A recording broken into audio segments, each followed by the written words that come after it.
Buenas tardes, mi nombre es Silvina Fernández Rosarno, soy abogada.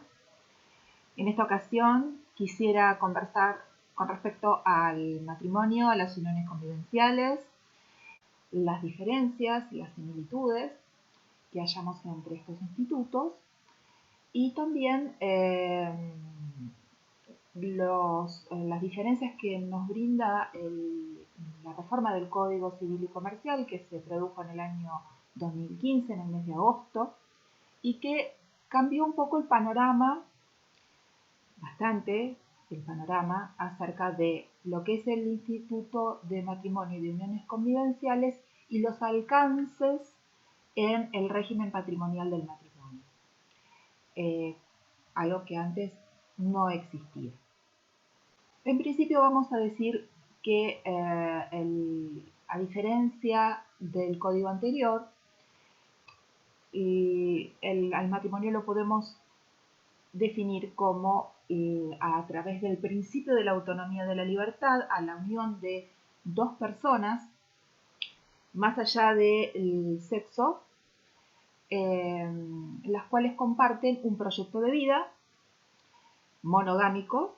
Estamos dentro de un sistema monogámico que también rige para lo que son las uniones convivenciales, las cuales su definición lo indican, lo hablaremos luego. Estamos hablando del matrimonio, es un proyecto de vida entre dos personas. Ese proyecto de vida no implique la convivencia y solamente esté alcanzado por el deber moral de fidelidad. Bien, seguramente en algún momento del video van a observar qué quiere decir esto de moral de fidelidad. O sea, ya no sería el concepto jurídico que implicaba en el régimen anterior que si existía el deber de fidelidad, se generaba lo que se llamaba el divorcio con causa, porque al demostrar que existía una infidelidad, eso era una causal de divorcio y que generaba la reparación económica a la otra parte, a quien había sido defraudado en este concepto jurídico. En este caso no están implicados ni la cohabitación ni el deber moral de fidelidad, pero sí existe lo que es el deber moral. En el cuadro que seguramente van a ver, van a observar que dentro del conjunto de la moral, el derecho forma una pequeña parte.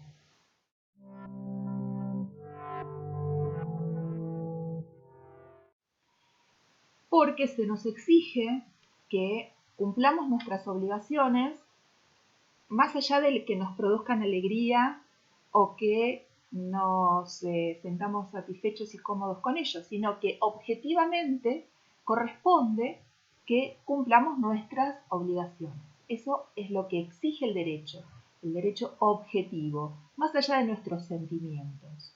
Entonces acá estamos en esa pequeña parte del derecho que involucra la moral, o sea, el deber moral de fidelidad. Entonces ustedes preguntarán, bueno, en este caso, si solo es moral el deber de fidelidad, no hay una reparación dentro de lo que es el derecho de familia cuando existe una infidelidad. Exactamente. Dentro del derecho de familia no existe reparación. Eso no quiere decir que no exista reparación. Porque si bien el deber es moral, automáticamente eso nos conecta a nuestros derechos como persona. Y nuestros derechos como personas, dentro de los que conocemos, como el derecho a la vida, que lo hablamos en el video anterior, también tenemos el derecho al honor y a la imagen. El derecho al honor nos conecta automáticamente con lo que es la dignidad de la persona humana. Entonces, desde el derecho civil, y desde el derecho de daños específicamente, está contemplado la reparación dentro de lo que es el criterio del daño que se le haya hecho a la persona humana dentro de la categoría de su dignidad y del resguardo hacia el honor, del deber de buena fe, del deber de no dañar al otro, todos principios que deberíamos tener muy, pero muy presentes. Pero en esta sociedad, donde todo es tan relativo, nos olvidamos que dentro de lo que es un vínculo de pareja, y como pareja ahora estoy incorporando también a lo que son las uniones convivenciales, que dentro de su definición implica que sea una relación única, singular y monogámica, que esté a la vista, que sea notoria, que sea pública, que tenga un mínimo de 2 años de duración. Pero hago referencia específicamente a lo que es la singularidad de los vínculos. Cuando no se tratan de vínculos singulares, no se está cumpliendo. En el caso de las uniones convivenciales, te lo dice exactamente la definición. En el caso del matrimonio, estamos dentro de lo que es una sociedad monogámica, que no te va a amparar los daños por infidelidad dentro de lo que es el derecho de familia, porque el divorcio ahora es incausado, lo cual quiere decir que podemos conversarlo luego para que no se mezcle, que también dentro del régimen de la libertad y la autonomía de la libertad en la toma de las decisiones, el Estado no puede obligar a las personas a que mantengan un vínculo que no desean, por lo tanto pueden unilateralmente o en conjunto decidir discontinuar, sin expresión de causa. El Estado no le interesa más involucrarse en cuáles son los problemas internos de la pareja que devienen en la separación. Dentro del derecho de familia, eso no quiere decir que podamos probar que una persona a la cual nosotros le hemos brindado la confianza dentro de lo que es una unión convivencial, una pareja o un matrimonio, que hayamos probado mediante los medios y eficientes para hacerlo, que lleva una doble vida. Sí, eso es causal de reparación del daño. Además de un abuso de confianza y de una estafa dentro de lo que es el derecho penal.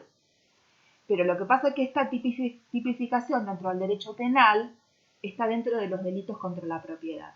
Pero sin embargo, los abogados creo que estamos para adaptarnos y generar nuevas sentencias que estipulen que no solo aquellos que llevan una doble vida y que han defraudado a sus parejas mediante engaños o falsas expectativas, teniendo un vínculo formal y sin embargo mantienen un vínculo con otras personas sin que ellas tampoco lo sepan.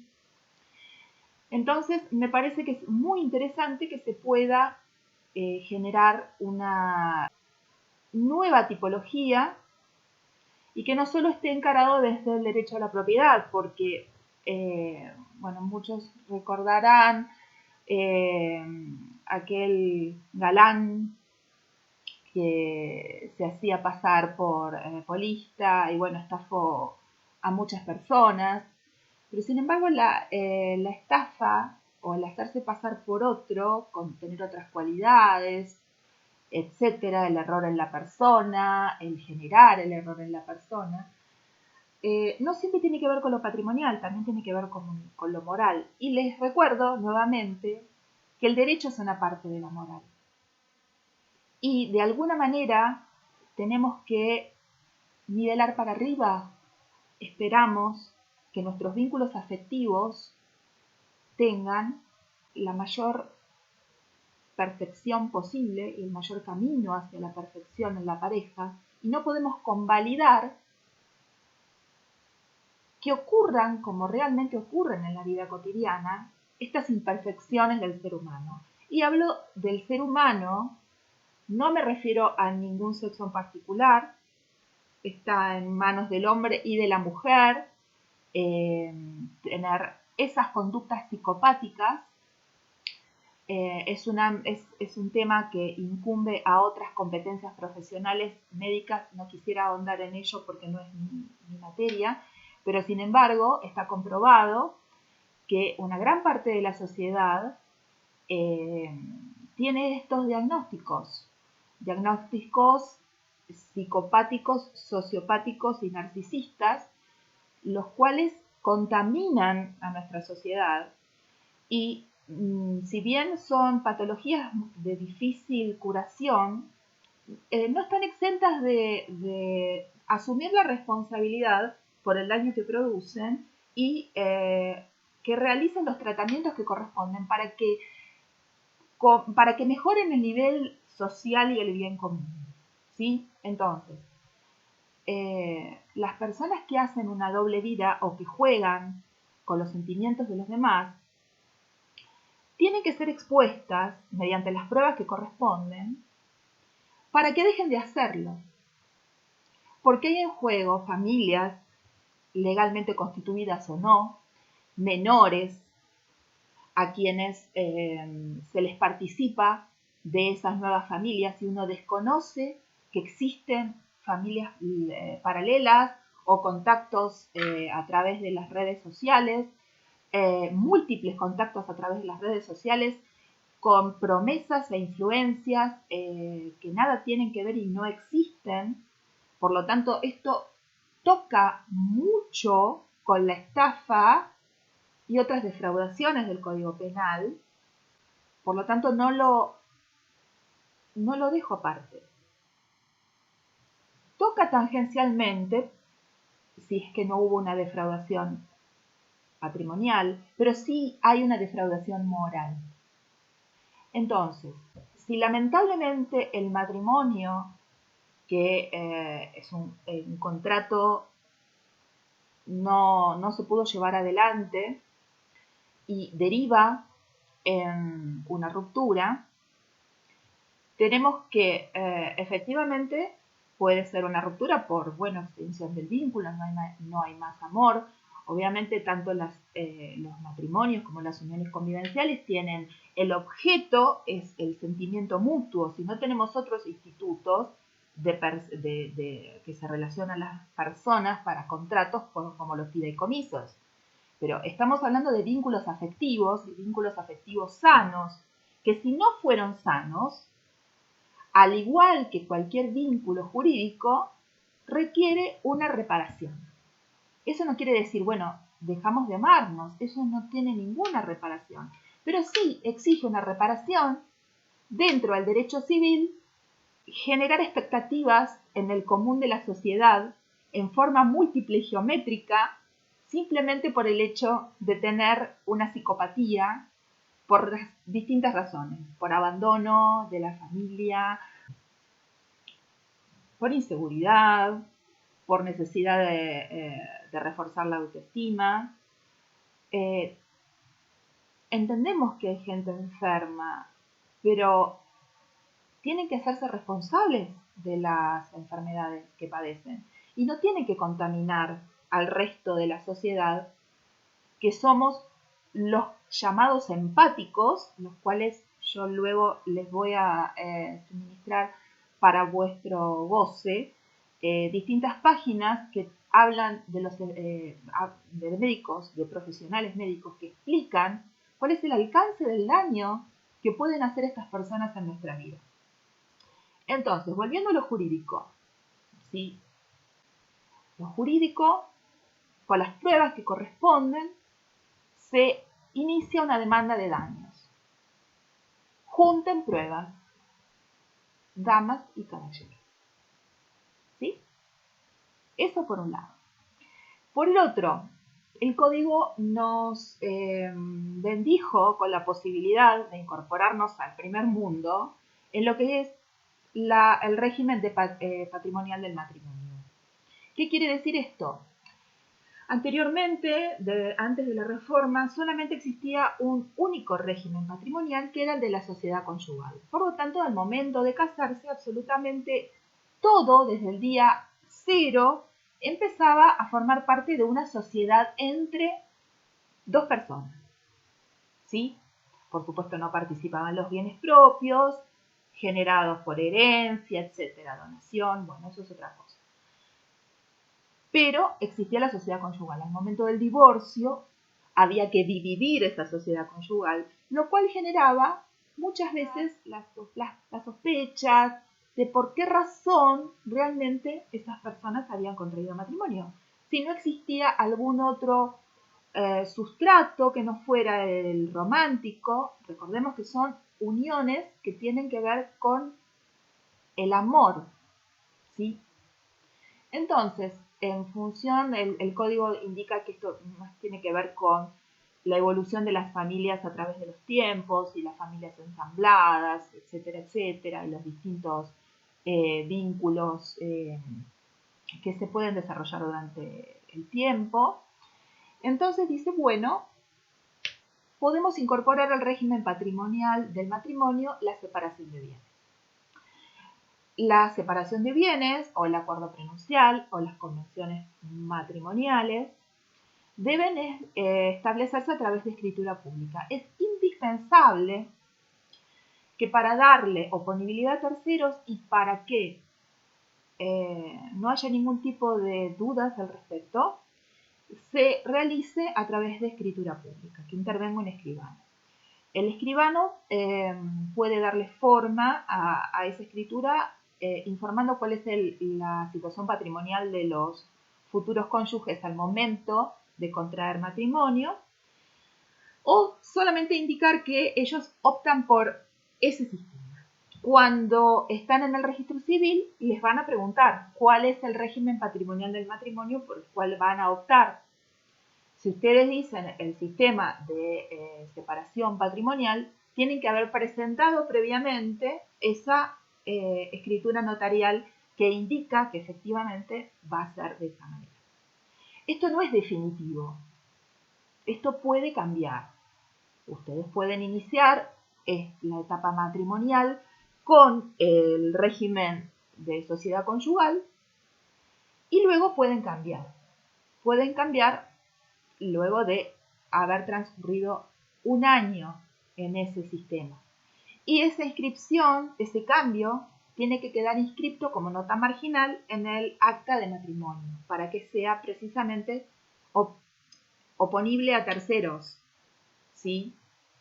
Porque de alguna manera lo que se está haciendo es proteger no solamente el patrimonio personal, sino también el patrimonio de los acreedores. Entonces, bueno, eso es muy importante que así sea. Bien, muy bien, ahora vamos a hablar de las uniones convivenciales. Las uniones convivenciales nacen con el objeto de formalizar los vínculos de aquellas personas que no desean contraer matrimonio. Entonces está establecido que estas uniones tienen que ser, como dijimos antes, de carácter singular, públicas notorias y con un mínimo de 2 años de permanencia, ¿sí? El criterio de convivencia, que se habla de uniones convivenciales, es decir, bueno, ¿qué quiere decir? No implica el deber de cohabitación, ¿sí? No está exigido el deber de cohabitación, porque si no, ¿cómo podría ser que esté exigido en las uniones convivenciales cohabitar y no en el matrimonio? No. El concepto de convivencialidad es la de compartir la vida en pareja. Sí, eso es importante que se entienda. No se exige la cohabitación, como tampoco se exige en el matrimonio. La diferencia más importante que tiene con respecto al matrimonio es que no tiene vocación hereditaria. Las uniones convivenciales no tienen vocación hereditaria. Eso es sumamente importante que se entienda. Y con eso todos los derechos del cónyuge no los tienen, absolutamente no los tienen. Lo que sí voy a determinar cuáles son los que sí tiene, qué derechos tiene la pareja, en caso de fallecimiento de su cohabitante. Tienen los siguientes derechos. Esto lo voy a leer porque es muy importante. Por la ley de locaciones urbanas, por abandono o fallecimiento de la persona conviviente, el otro conviviente puede quedarse en la locación hasta el fin del contrato. ¿Sí? Termina el contrato y se tiene que retirar. ¿Ok? Bien. Por la ley 21.297 se le otorga al concubino o concubina el derecho de recibir la indemnización por fallecimiento si demuestra una convivencia mínima de 2 años antes del fallecimiento, ¿sí? Bien. Y por la ley de jubilaciones y pensiones, los convivientes beneficiarios pueden recibir esa pensión siempre y cuando vengan las pruebas de una convivencia mínima de 5 años o de 2 años en el caso que existan hijos, ¿sí? Bien, y otra cosa que hay en común con el matrimonio es la contribución de los gastos del seno familiar, la responsabilidad y los derechos hacia terceros y la protección de la vivienda y también la posibilidad de adoptar. ¿Ok? Pero bueno, es importante recordar que no hay ningún tipo de vocación hereditaria, que los derechos son esos que están establecidos por leyes especiales. Bien, bueno, espero que haber sido clara con la exposición. Les pido por favor cualquier duda, no dejen de contactarse a los números que están saliendo en pantalla. Y les incorporo a esta charla, conversación, quizás en algún momento me atrevo a hacer vivos en Instagram, las publicidades que estamos haciendo con respecto a este tipo de problemáticas que por supuesto son más bien gráficas. ¿Sí? Muchas gracias por la atención, nos vemos pronto. Hasta luego.